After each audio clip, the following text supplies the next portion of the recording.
আসসালামু আলাইকুম নাহমাদুহু ওয়া নুসাল্লি আলা রাসূলিহিল কারীম আম্মা বা'দু আলহামদুলিল্লাহ। উপস্থিত তরিকাতে সালেকিন ভাইয়েরা এবং বাপেরা, মাদ্রাসায় মাসুমিয়ার ছাত্র, অভিভাবক এবং যে সমস্ত পুলিশ অফিসারগুলো আমাদের এই র্যালি বাইর হওয়া এবং ফিরে আসার সহযোগিতা করেছে, প্রত্যেককে আমরা আজ নবী দিবসের জন্য মোবারকবাদ জানাই। প্রত্যেককে আমরা দোয়া করি আল্লাহ প্রত্যেককে ভালাই করুন। আজকের আসুন বিশ্ব নবী দিবস সম্পর্কে একটা কথা আপনাদের বলে নেব। আমাদের দেশে মানুষের ধারণা রয়েছে যে বিশ্ব নবী দিবস হলো রসুলের জমানায় ছিল না, আল্লাহ রসুলের জমানায় ছিল না, কিন্তু দলিল বলছে রসুল পাক সাল্লাল্লাহু আলাইহি ওয়াসাল্লামের জমানায় বিশ্ব নবী দিবস পালন ছিল। হযরত আবু দারদা রাদিয়াল্লাহু বর্ণিত, একদা হযরত আবু দারদা রাদিয়াল্লাহু তাআলা আনহু রসুল পাক সাল্লাল্লাহু আলাইহি ওয়াসাল্লামের সঙ্গে হযরত আমির আনসারী রাদিয়াল্লাহু আনহুর ঘরে তাশরিফ আনলেন। এ সময় তিনি তার সন্তান সন্ততি ও আত্মীয় স্বজনদের একত্রিত করে নবী পাক সাল্লাল্লাহু আলাইহি ওয়াসাল্লামের মিলাদ তথা জন্ম বিবরণী দিচ্ছিলেন এবং বললেন, আজই সেই দিন। অথবা নবী করিম সাল্লাল্লাহু আলাইহি ওয়াসাল্লাম বললেন, হে আমের, নিশ্চয়ই আল্লাহ তোমার জন্য রহমতের দরজা খুলে দিয়েছে এবং সকল ফেরেশতা তোমার জন্য ক্ষমা প্রার্থনা করছে। আর যারা তোমার মতন মিলাদ মাহফিল করবে আমার এই জন্মদিনে, আল্লাহ তাদেরকে অবশ্যই নাজাত দান করে দিয়ে দেবে। এখন আসুন নবী দিবস সম্পর্কে আমাদের দেশের ওলামারা সমাজ বিশেষ করে বলে এটা বেদাত। আল্লাহ নবীর জামানায় ছিল না? হ্যাঁ ছিল, সমস্ত কেতাবে ছিল, সমস্ত হাদিস শরীফে আছে নবীর জামানায় ছিল। তাহলে যদি বলা হয় যে নতুন জিনিস হিসেবে বেদাত, তাহলে আমি আপনাদের সঙ্গে একটা কথা বলে নিয়ে নেই। হযরতে আবু বকর সিদ্দিক রাদিয়াল্লাহু তাআলা আনহু, আমরা আজ যে কোরআন শরীফ পেয়েছি, যে কোরআন আমরা একভাবে পেয়েছি, হযরতে আবু বকর সিদ্দিক রাসূল পাক সাল্লাল্লাহু আলাইহি ওয়াসাল্লামের জামানায় এইভাবে কোরআন পাওয়া যায়। এটা হযরত আবু বকর সিদ্দিক রাদিয়াল্লাহু আনহু উনি কী করলেন, যে কোরআনকে সংরক্ষণ করার জন্য, একতা করার জন্য হাফেজদের ডেকে নিয়ে এক জায়গায় করে চিন্তা ভাবনা করলেন যে আমরা তো কোরআন মুছে যাবে। তাহলে যে কোরআন এক জায়গায় করা আল্লাহ রসুল সাল্লাল্লাহু আলাইহি ওয়াসাল্লাম করেনি, আবু বকর সিদ্দিক সেই নিয়ত করেছেন, তাহলে উনি একটা বেদাত, বড় বেদাতি কাজ করেছেন। দ্বিতীয় জিনিস হলো হযরত ওমর রাদিয়াল্লাহু তাআলা আনহু, উনি কি করেছেন, উনি ওনার জামানায় তারাবির নামাজ জমাত করে 20 রাকাত পড়েছে, কিন্তু আল্লাহ রসুলের জামানায় তারাবির নামাজ জমাত করে পড়া হতো না 20 রাকাত। তাহলে এটাও বেদাত। হযরত ওসমান রাদিয়াল্লাহু আনহুর জামানায় আজ আমরা জুমার নামাজের 2টো আজান দিয়ে দেই, একটা প্রথম আজান হয় আর একটা খুতবার আগে আজান হয়। হযরত ওসমান রাদিয়াল্লাহু আনহুর জামানায়, রাসূল পাক সাল্লাল্লাহু আলাইহি ওয়াসাল্লামের জামানায় একটা আজান ছিল, ওসমান রাদিয়াল্লাহু আনহুর জামানায় আবার 2টো আজান শুরু হলো। তাহলে উনি একটা বড় বেদাত তৈরি করেছেন। হযরত আলী রাদিয়াল্লাহু আনহু উনি কি করেছেন, যে কোরআন শরীফের জের জবর পেশ দিয়েছেন এবং নুহু সব করেছেন। তাহলে উনিও বড় বেদাত তৈরি করেছেন। তাহলে সাহাবারাই বেদাত তৈরি করেছে। এইবার যদি এদিকে ঘুরিয়ে আসে সাহাবা দুনিয়ার দিকে, তাহলে সেই জমানায় মাদ্রাসা ছিল না, তাহলে মাদ্রাসা বেদাত হয়ে যাবে। সেই জমানায় বুখারী খতম ছিল না, এখন আজ আমাদের দেশের প্রত্যেকটা মাদ্রাসায় যখন বুখারী খতম হয় এবং সেই উদ্দেশ্য করে বিরাট খানা মেজবানি করা, ওটা তো তাহলে বেদাত হয়ে যাবে। যদি বলে যে আমরা আল্লাহ রসুলের জমানায় ফিরে যাব, তাহলে রসুলের জমানায় তখন এই হেলিকপ্টার, ট্রেন, প্লেন, বাইসাইকেল, 4 চাকা এসব ছিল না। তখন এই ঘোড়া, গাদা আর খচ্চর ছিল।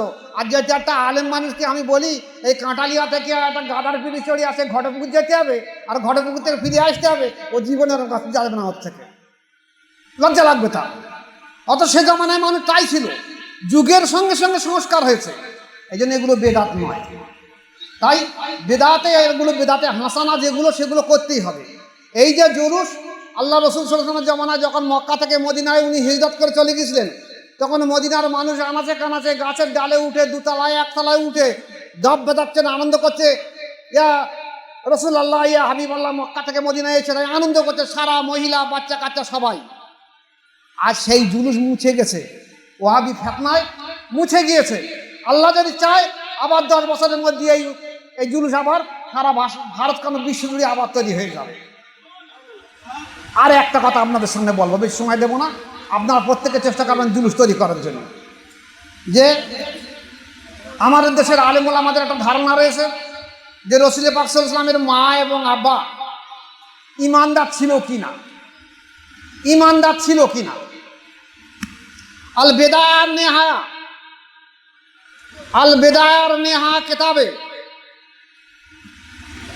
দ্বিতীয় খণ্ডে 512 পৃষ্ঠায় বলা হয়েছে, হযরতে আয়েশা রাদিয়াল্লাহু আনহা বলেন রসুল পাক সাল্লাল্লাহু আলাইহি ওয়াসাল্লামের দোয়ায় আল্লাহ তাআলা তার পিতা মাতাকে দুজনকে জীবিত করেছিলেন। জীবন পেয়ে তারা নবীর প্রতি ঈমান আনয়ন করেন, জীবন পেয়ে তারা আল্লাহ রসুলের উপরে ঈমান এনেছে, বায়াত গ্রহণ করেছে। রসুল পাক সাল্লাল্লাহু আলাইহি ওয়াসাল্লামের মা বাপ অরসেনারা তারা বলে কি যে রসুল পাক সাল্লাল্লাহু আলাইহি ওয়াসাল্লামের মা বাপ ঈমানদার নয়। আর একটা কথা, রসুল পাক সাল্লাল্লাহু আলাইহি ওয়াসাল্লাম যখন মক্কা থেকে মদিনায় যাচ্ছিলেন কিংবা মদিনা শহরের সময় একদিন উনি ওনার মায়ের মাজার জিয়ারাতে গিয়েছেন, গিয়ে সেখানে গিয়ে খুব কাঁদা করেছিলেন। সাহাবারা কেঁদেছিলেন। তখন সাহাবারা বলছেন ইয়া রাসূলুল্লাহ বলা এখানে কী জন্য আপনি কাঁদেন? বলছে এটা আমার মায়ের কবর, মায়ের মাজার। বলছেন আমি আগে আপনাদেরকে মাজার জিয়ারাত করতে নিষেধ করেছিলাম, আজ থেকে আপনারা মাজার জিয়ারাত করতে পারবেন। ওই দিন থেকে মাজার জিয়ারাতের আমাদের সহি মত হয়ে গেল। এখন এখানে কিতাবে এসে বেদায়া নেয়া এসেছে যে ওই সময় রসুল পাক সাল্লাল্লাহু আলাইহি ওয়াসাল্লাম বলছেন যে আমি আল্লাহ পাকের কাছে দোয়া করছি, আল্লাহ পাক আমি আমার মায়ের মাজার জিয়ারত করব। আল্লাহ পাক হুকুম দিলেন হ্যাঁ করব। দ্বিতীয় বললেন যে আল্লাহ পাক আমি আমার মায়ের জন্য কি মাগফিরাত কামনা করব? আল্লাহ পাক বললেন না, মাগফিরাত কামনা করবেন না। এই মাগফিরাত কামনা না করার কারণে না বলেছেন আল্লাহ পাক, এই হিসেবে ওলামা সমাজ বলছে কি আল্লাহ রসুলের মা ইমানদার ছিল না বলে আল্লাহ পাক মাগফিরাত কামনা করতে মানা করেছেন। কিন্তু ভালো করে খেয়াল করে দেখেন, যে নূরে মুহাম্মাদি, যে নূরে মুহাম্মাদি নূর ওনার মা জননী 10 মাস 10 দিন গর্ভ রেখে দিয়েছে, সেই মা কি করে বেঈমান হয়ে যেতে পারে? রসুল পাক সাল্লাল্লাহু আলাইহি ওয়াসাল্লামের হাদিস হলো যে আমি প্রত্যেক যুগেই ছিলাম, প্রত্যেক যুগেই ছিলাম এবং প্রত্যেক যুগে আমি থাকবো। তা না হলে আল্লাহ পাক বললেন কি যে আমার রসুল আমি তাকে পাঠিয়েছি দুনিয়ায় সাক্ষীদাতা, সুপারিশকারী এবং সতর্কীকরণ হিসেবে। তাহলে আল্লাহ রসুল সবসময় সাক্ষী দেবে কি করে না দেখে থাকে? সমস্ত নবীর উম্মতের জন্য সাক্ষী দেবে। তাই রসুল পাক সাল্লাল্লাহু আলাইহি ওয়াসাল্লাম সর্বযুগে ছিলেন নূরে মুহাম্মাদের নূর হিসেবে। উনি পর্দা নিলেও নূরে মুহাম্মাদের নূর হিসেবে বেলায়েত প্রাপ্ত ওলিদের ভিতরে সেই নূর বিদ্যমান রয়ে গেছে। তাই সেই নূরে মুহাম্মাদের নূর হিসেবে যেসব আল্লাহর ওলিদের মধ্যে বেলায়েতের নূর আছে সেই সব ওলিদেরকে আপনারা তদ্রূপ সম্মান করবেন। নবী না, নবী থেকে কোনো আলাদাও নয়। এই সম্মান যদি করতে পেরেছেন তাহলে ইনশাল্লাহ আপনারা মুক্তি পেয়ে যাবেন। আসুন, নবী দিবস সম্পর্কে আমি আর আপনাদের সামনে বেশি আলোচনা রাখবো না। আপনারা প্রত্যেকে বাড়ি গিয়ে নবী দিবস পালন করবেন, কারণ সাধারণ মানুষের জন্য নবী দিবস নয়, এটা আহলে বায়াতের জন্য নবী দিবস।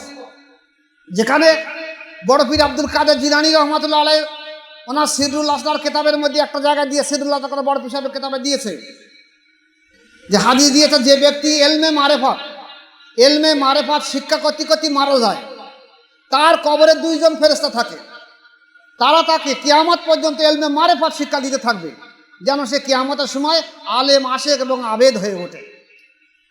এখানে বলা হয় যে 2 জন ফেরেশতা বলতে নবী এবং ওলির রুহানি শক্তি, কারণ ফেরেশতারা এলমে মারেফাত জানে না। তা সেই এলমে মারেফাতের শিক্ষার জন্য আজ আপনারা এখানে এসেছেন, আপনারা ভাগ্যবান। আল্লাহ পাক অশেষ দয়া রহমত, ভাগ্যবান আপনাদের উপরে যে আপনারা এলমে মারেফাতের উদ্দেশ্যে এখানে এসেছেন। আমি দোয়া রাখি আল্লাহ পাক প্রত্যেককে পূর্ণ মকসিদ পৌঁছে দিয়ে দেখ। আমি আপনাদের সামনে আর বেশি বক্তব্য রাখবো না, কারণ অনেকে ভিজে গেছেন, সময় নষ্ট হয়ে গেছে। এবার আমরা খাওয়া দাওয়া দিয়ে দেবো, তারপর কিয়াম হবে, কিয়াম হয়ে দোয়া হবে, দোয়ার পরে খানা দেওয়া হবে, খানার পরে তারপর আপনারা নামাজ কালাম সেরে নেবেন জমাত করে, এক এক করে জমাতে নামাজ পড়ে নেবেন।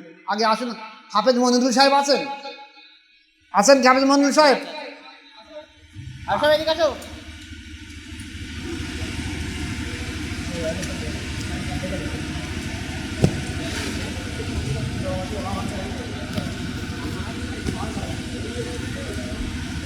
হাফেজ মনিরুল সাহেব আসুন।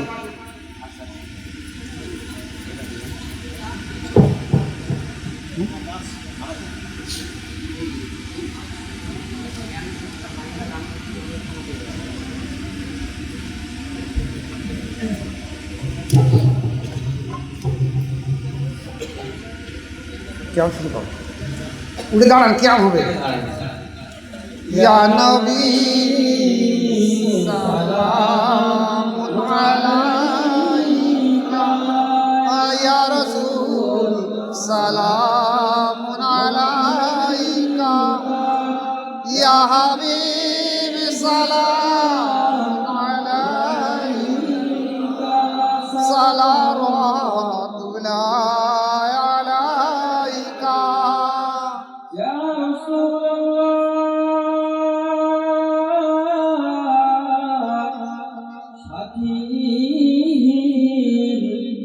আধার কবরে কঠিন সওয়াল জবাবে পড়িব মহা বিপদে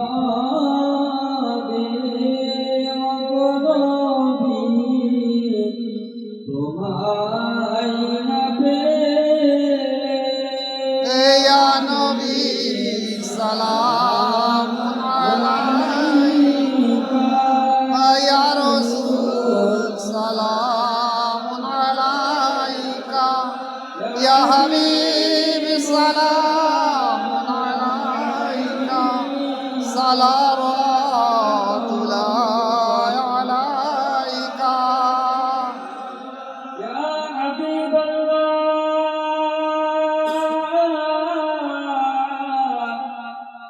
ইতিম হইয়া দুনিয়ায় কতদিন গেছে প্রভু যে উম্মতের মায়ায় কান্দিলে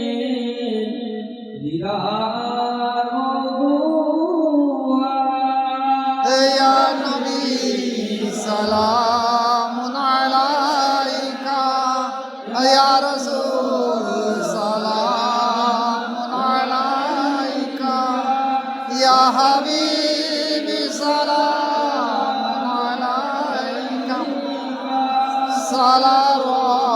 सलावतुल्लाह अलैका या হাবিবাল্লাহ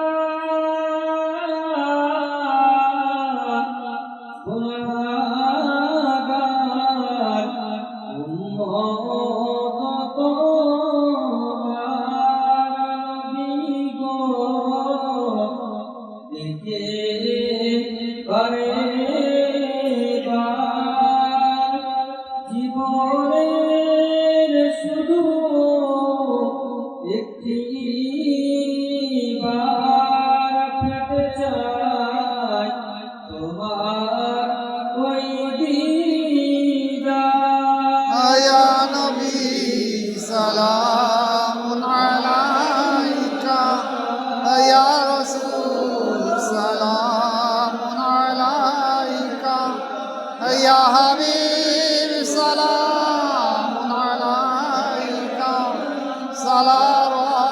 सलावतुल्लाह अलैका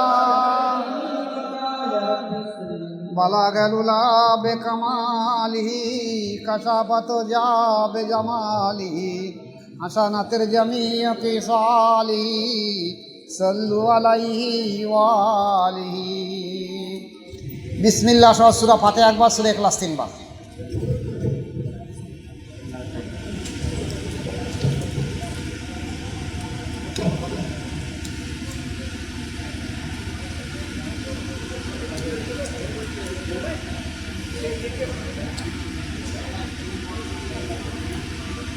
फतेह अल्लाहुम्मा आमीन रब्बाना आतिना फिद दुनिया हसनता व फिल आखिरति हसनता व किना अज़ाबान नार या আল্লাহ পাক জাল্লা জালালু বেনিয়াল মাবুদ আল্লাহ এই সকাল থেকে এই পর্যন্ত আমরা যে দোয়া দরুদ শরীফ খতম শরীফ র্যালি করেছি আল্লাহ এর গুনাহ খাতা মাফ করে সওয়াব খাস করে আহমদ মুস্তাফা মুহাম্মদ মুস্তাফা সাল্লাল্লাহু আলাইহি সাল্লামের পাক রূহ পাকে পৌঁছে দাও কুল আম্বিয়া আলাইহিস সালামের পাক রূহ পাকে পৌঁছে দাও চারা সাহাব পাক পঞ্জাতন খাজা খাজাগান আহলে বায়তের ইমামগণের পাক রুহু পাকে পৌঁছে দাও।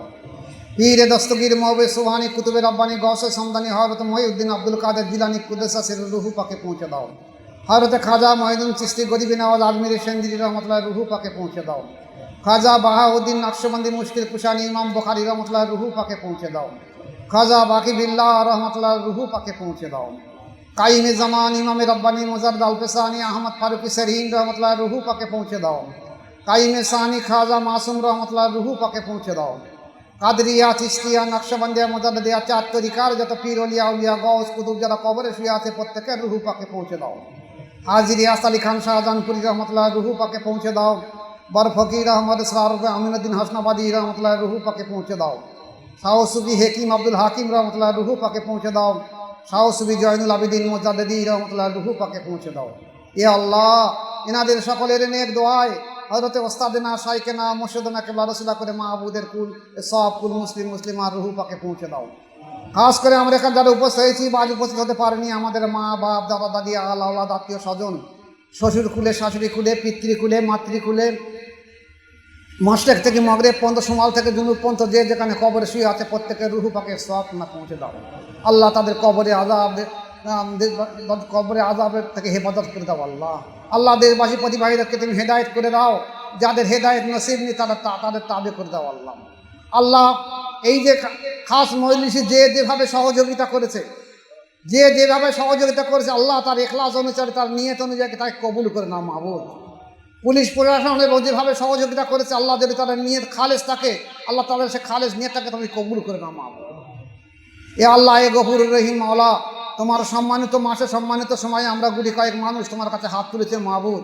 এই মজলিসে যারা তোমার পছন্দ সেই হাতে রসিলা করে আমাদের প্রত্যেকের দোয়াগুলোকে কবুল করে নাও, আমাদের প্রত্যেকের অন্তরের দোয়াগুলোকে কবুল করে নাও এবং সারা বিশ্ব জুড়ে বিশ্ব নবীর ঈদে মিলাদুন নবী তুমি যারা পালন করছে যে যেখানে সবাইকে তুমি কবুল করে নাও এবং সবার বিশ্ব নবীর যারা পালন করেছে আল্লাহ এদের সালাম তুমি নবীর দরবার পর্যন্ত পৌঁছে দিয়ে দাও মাহবুব। সুবহান রাব্বিকা রাব্বিল ইজ্জাতি আম্মা ইয়াসিফুন সালামুন আলাল মুরসালিন আলহামদুলিল্লাহি রাব্বিল আলামিন বিরহমাতিকা ইয়া আরহামার রাহিমিন বারাক লা ইলাহা ইল্লাল্লাহু মুহাম্মাদুর রাসূলুল্লাহ সাল্লাল্লাহু আলাইহি ওয়াসাল্লাম। আপনাদের একটা বিশেষ জিনিস জানিয়ে দিয়ে যাচ্ছি, যারা বায়াত গ্রহণ করে আসেন আমৃত্যু তসবিহ জিকির মুরাকাবা ছাড়বেন না মৃত্যুর আগ পর্যন্ত, এটা শুধু খেয়াল রেখে দেবেন। আর খানকা শরীফ ছাড়বেন না। এবারে খানা দেওয়া হবে, আপনারা লাইন করে ঘুরে বসে যান। খানার পরে আপনারা এখানে জমাত করে এখানে বা ভিতরে জমাত করে নামাজ পড়ে নেবেন। যেহেতু ভিজে গেছেন চাবি কই এটা নিয়ে চলে যাও।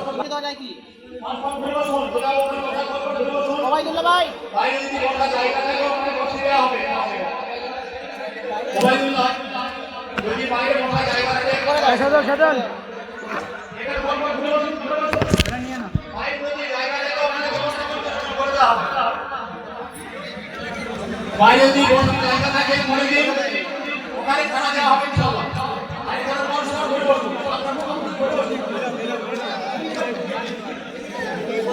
আমরা সবাই অনুরোধ করছি মজলিসে যারা বসে আছেন লাইনগুলো সোজা করে নেন। এক সাইডে বাইরে দিব ওখানে কি ঘুরে বসো মুখে ঘুরে